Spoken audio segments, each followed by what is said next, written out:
Something in between के 233वें episode में आप सभी का बहुत स्वागत है। ऐसा लगता है कि देश की राजनीति में मंडल राजनीति का नया दौर शुरू हो चुका है।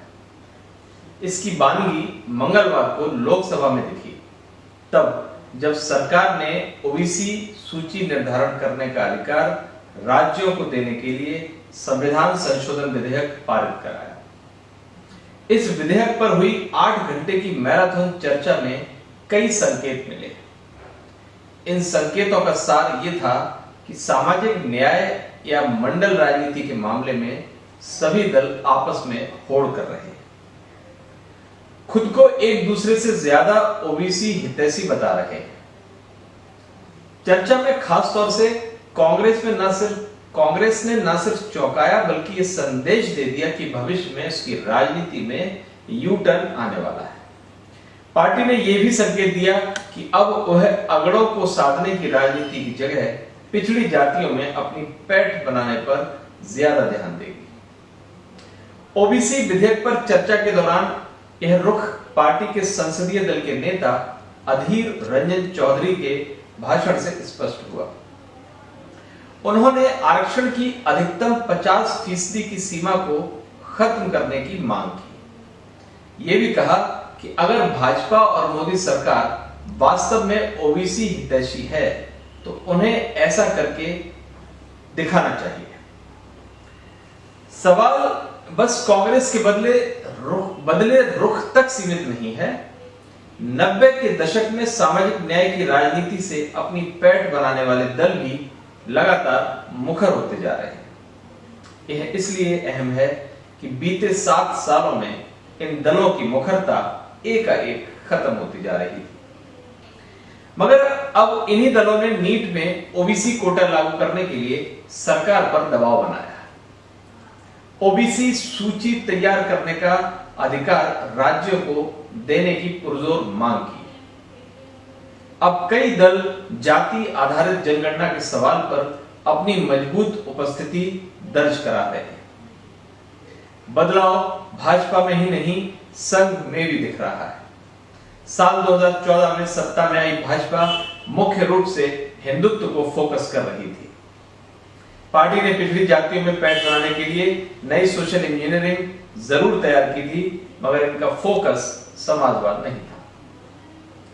यही कारण है कि मोदी सरकार ने भी यूपीए सरकार की तरह नीट में ओबीसी कोटा मामले में हस्तक्षेप करने से सालों दूरी बनाई। हालांकि अब अचानक भाजपा ने सामाजिक न्याय की राजनीति की लाइन पकड़ ली है।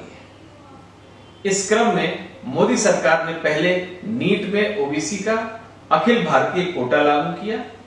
इसके बाद ओबीसी सूची तैयार करने का अधिकार राज्यों को देने के लिए संविधान संशोधन विधेयक पारित कराया। इसी कड़ी में सबसे बड़ा परिवर्तन राष्ट्रीय स्वयंसेवक संघ में आया। उनकी अपनी स्थापना के दिन से ही आरक्षण का घोर विरोध करने वाले संघ ने भी अचानक यू टर्न ले लिया। मंगलवार को जब लोकसभा में ओबीसी संविधान संशोधन विधेयक पर चर्चा हो रही थी, उसी दौरान संघ के सह कार्यवाह दत्तात्रेय होसबोले ने कहा कि उनका संगठन आरक्षण का पुरजोर समर्थक है। आरक्षण को ऐतिहासिक जरूरत बताते हुए होसबोले ने कहा कि जब तक समाज में खास वर्ग असमानता का अनुभव करता है तब तक आरक्षण जारी रखा जाना चाहिए। मतलब 3 अहम पक्ष हैं जो राजनीति की धारा में बड़े बदलाव की ओर इशारा कर रहे हैं। पहला, संघ का सार्वजनिक तौर पर आरक्षण के समर्थन में होता था। इससे पहले संघ आरक्षण का घोर विरोधी रहा था। संघ जातिगत आरक्षण के बदले आर्थिक आधार पर आरक्षण नीति का समर्थक रहा है। अब वही संघ कह रहा है कि वह आरक्षण का पुरजोर समर्थक है। दूसरा, कांग्रेस के रुख में बदलाव। कांग्रेस के इतिहास को देखें तो यह पार्टी शुरू से ही पिछड़ी जातियों से किनारा करती आई है। शुरुआत से ही कांग्रेस ने दलित, अगड़ा और मुसलमान मतदाताओं के जरिए सत्ता को कायम रखने की रणनीति बनाई।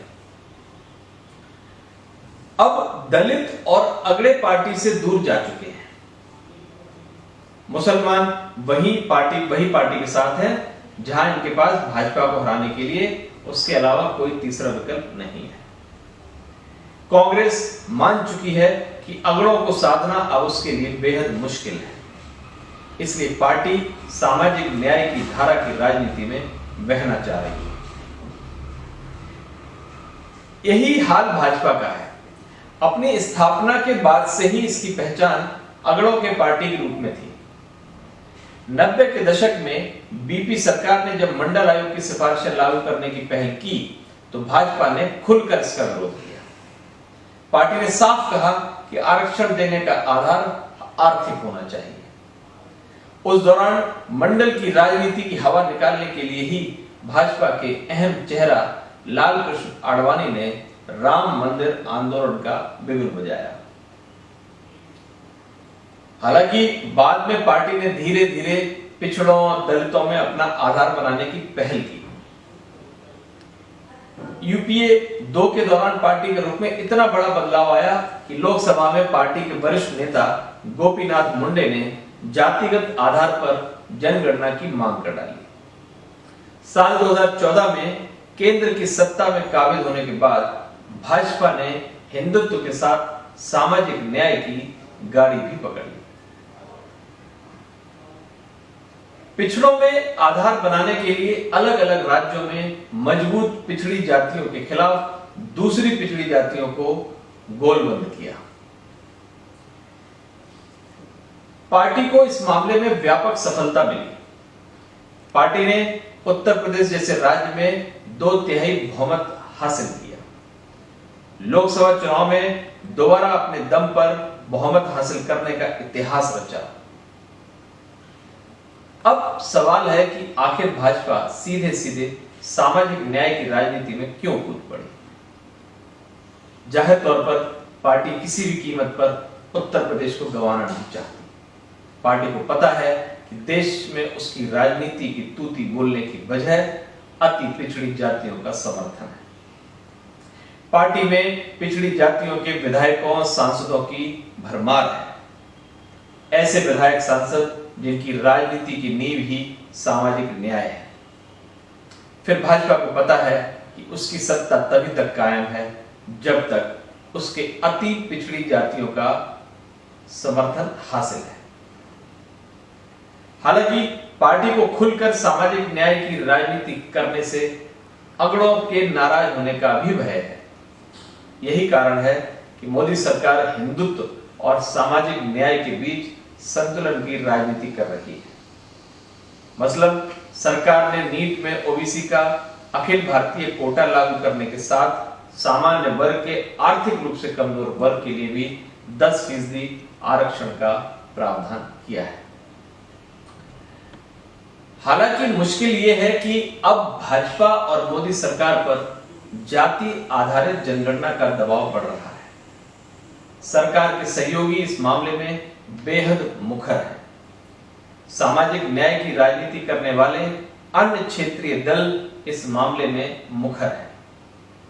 सवाल है कि क्या भाजपा इस मांग को स्वीकार कर जाति आधारित जनगणना कराने का फैसला लेगी?